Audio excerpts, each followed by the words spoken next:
জবলকে kitchen থেকে আবার সবাইকে স্বাগত। কেমন আছো সবাই? এখন তো ঠান্ডার সময়, ঠান্ডা পড়েছে, শীতকাল। তো আজকে আমি বাজার থেকে এই বড় লঙ্কাগুলো কিনে নিয়ে এসেছি, বাজারে পেয়েছি। তো আজকে আমি এই সবুজ লঙ্কার আচার বানাবো। কেমন? এই লঙ্কার আচার বানিয়ে রাখলে 6 মাস তো খুবই ভালো থাকে। একটু রোদ্রে দিলে পরে তোমার বছরও ভালো থাকে। তো যেমন মানে আচার মানে যতটা প্রয়োজন সেরকম কিনবে। আমি 1 পাওয়া মতন কিনে নিয়ে এসেছি। তো এটা তোমার গিয়ে এরকম চিড়ে নিয়ে আর এটাকে ধুয়ে আমি ভালো করে পুছে নিয়েছি, যাতে একদম জল না থাকে। কেমন? আচার মানেই তো শুকনো জল থাকবে না, সেটা করে নিয়েছি। তো এটা ভালো করে এরকম করে চিড়ে নিতে হবে, এবং যতটা মানে পারা যায় ভেতর থেকে বিচিটা বার করে নেওয়া থাকলেও কোনো অসুবিধা নেই। এরকম করে প্রত্যেকটা লঙ্কা আমি চিড়ে নেব, সব কটা লঙ্কা। আর এর মধ্যে আমি মশলা দেব, সেগুলো আমি দেখাচ্ছি। এখানে সব ওই বড় চামচের 1 চামচ মতন আমি মশলা নিয়েছি। এখানে তোমার গিয়ে মৌরি, ধনে, জিরে, মেথি, অল্প একটু গোলমরিচ, এটা ভালো ফ্লেভার আনে। আর এটা হচ্ছে সর্ষে, গোটা মানে খোসা সর্ষে দেবো না, আমাদের এখানে না এইরকম খোসা ছাড়ানো সর্ষে পাওয়া যায়।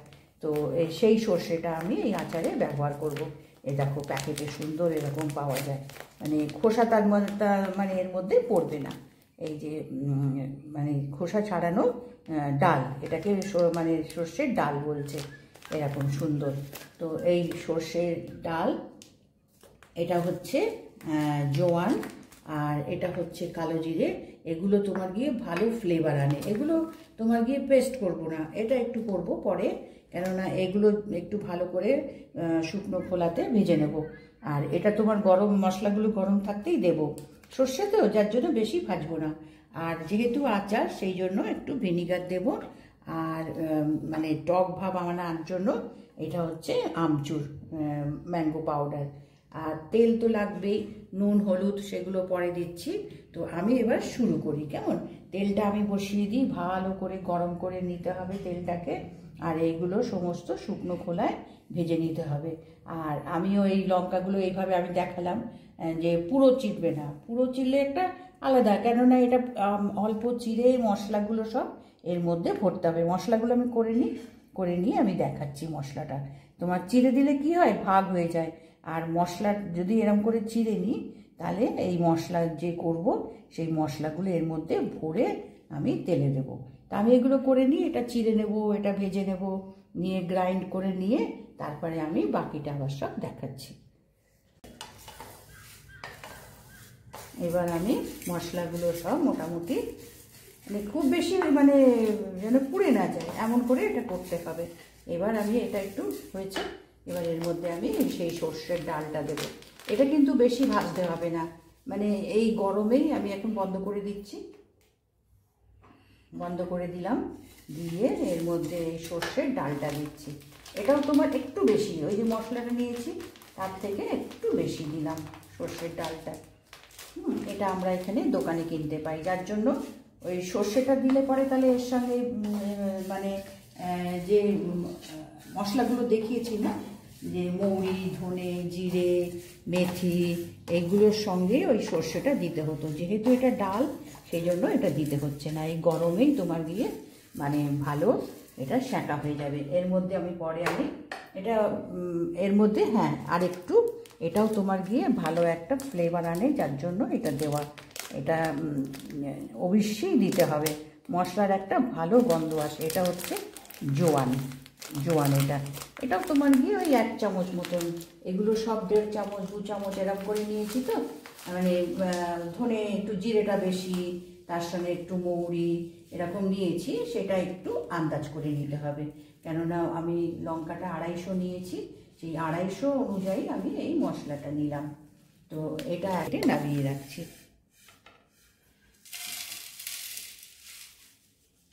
নাহলে কিন্তু সর্ষে পুড়ে যাবে, সেই জন্য এটা আমি এখন নামিয়ে প্লেটে রাখলাম। এবার আমি তেলটা গরম করতে বসিয়ে দেবো। মশলাটা এবার একটু ঠান্ডা হলে তারপরে আমি এটাকে গ্রাইন্ড করে নেব। এটা কিন্তু এই মশলাটা কিন্তু তোমার একদম মিহি হবে না, যেহেতু লঙ্কার মধ্যে ভরা হবে তো সেই জন্য একটু গুঁড়ো মানে দানা দানা থাকবে মশলাটা। এটা একটু ঠান্ডা হলে আমি ইয়ে করে নিচ্ছি।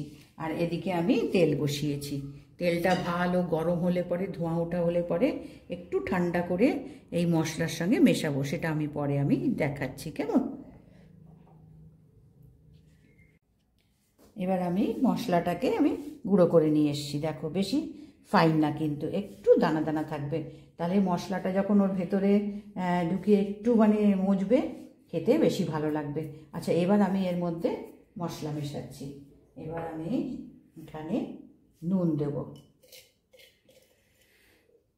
আচারে একটু নুন সবসময় বেশি দিতে হয়, কেননা ওটাকে অ্যাবজর্ব করবে না, যার জন্য আমি এখানে মোটামুটি 2 চামচ মতো নুন দিলাম। একটু কালারের জন্য লাল মির্চি দিলাম, যার জন্য এগুলো আচারি লঙ্কা। এবার এখানে একটু হিং দেব।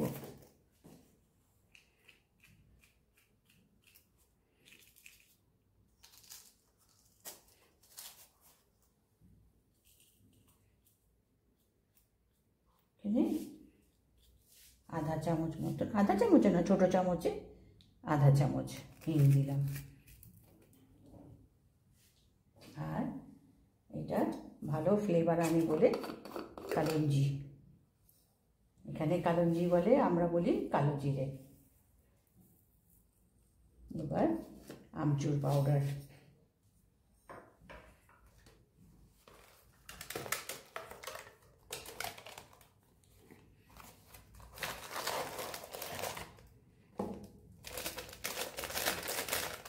এখানে 2 চামচ মতো আমচুর পাউডার।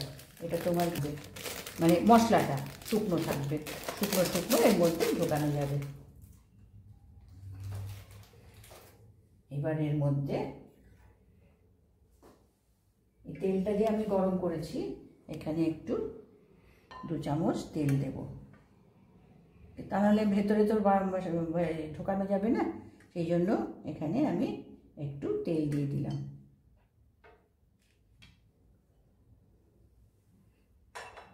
এবার ভিনিগার দেব। ভিনিগারটা হচ্ছে একে ভালো রাখবে, মানে প্রিজারভেটিভ আছে। এই চামচের আমি 2 চামচ ভিনিগার দিলাম, আর নেই 3 চামচ। এবার এগুলোকে ভালো করে মিক্স করে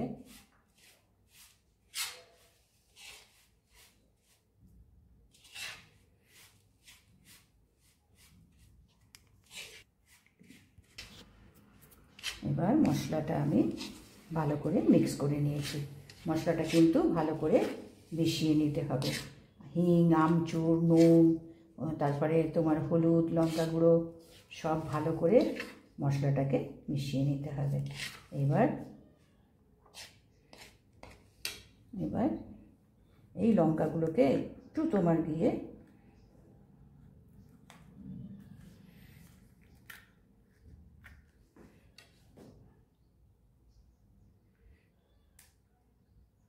এইভাবে একটু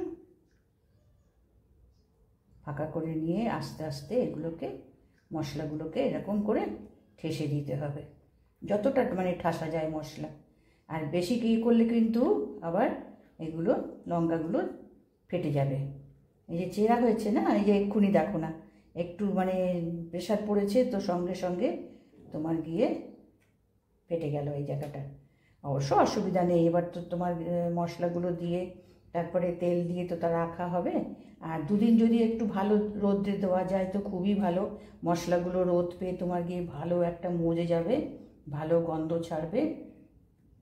তো এইভাবে আমি সবকটা মশলা লঙ্কার মধ্যে যতটা মানে ঠেসে দেওয়া যায় ততটা এর মধ্যে ভরে আমি সবগুলো ভরে নিই। কেমন? একটা এইভাবে ভরে দিয়েছি। এবার আমি একটু সময় লাগবে, কেননা বেশি প্রেশার দিতে হবে না, আস্তে করে করতে হবে। বেশি প্রেশার দিলেই তাহলে লঙ্কাগুলো অন্য দিক থেকে চিড়ে যাবে, ফেটে যাবে আর কি গাটা। মানে এভাবে মশলা, পুরো মশলা ভরে তেলে দিলে পরে প্লেটে বার করতেও সুন্দর লাগে। তো এটা একটু সময় নিয়ে করতে হবে।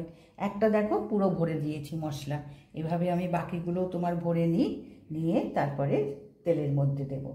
এই বয়ামটার মধ্যে মশলা লঙ্কাগুলো দিয়ে তারপরে তেলটা ঠান্ডা হয়ে যাবে, পুরো গরম করে নিয়েছি। আর এই তেলটা কিন্তু সর্ষের তেল, আচার মানেই সর্ষের তেল, সর্ষের তেলেই মানে খুব ভালো হয় আচার। তো আমি এইগুলো সব কটা মানে ভরে নিয়ে তারপরে বয়ামে দিয়ে তারপরে দেখাচ্ছি। আর একটু তেল গরম করে আমি এর মধ্যে দিয়ে দিয়েছি। এবার একটু কালকে আমি এটাকে রোদ্রে দেব, দিয়ে 2-3 দিন একটু রোদ্রে দিয়ে এটা দিয়ে রাখবো। ঘরে থাকলে কোনো অসুবিধা হবে না। এটা 6 মাস তো ভালো খাওয়াই যাবে। অবশ্য আমি বেশি করিনি, তো 6 মাস যাবেও না, আমাদের খাওয়া হয়ে যাবে। আর একটু তেল দিয়ে আমি এটাকে তেলের মধ্যে ভরে দিলাম। আচার মানেই তেল দিয়ে একটু এটা ভরে দিয়েছি। এবার ঢাকনা বন্ধ করে এবার এটাকে আজকে রেখে দেবো।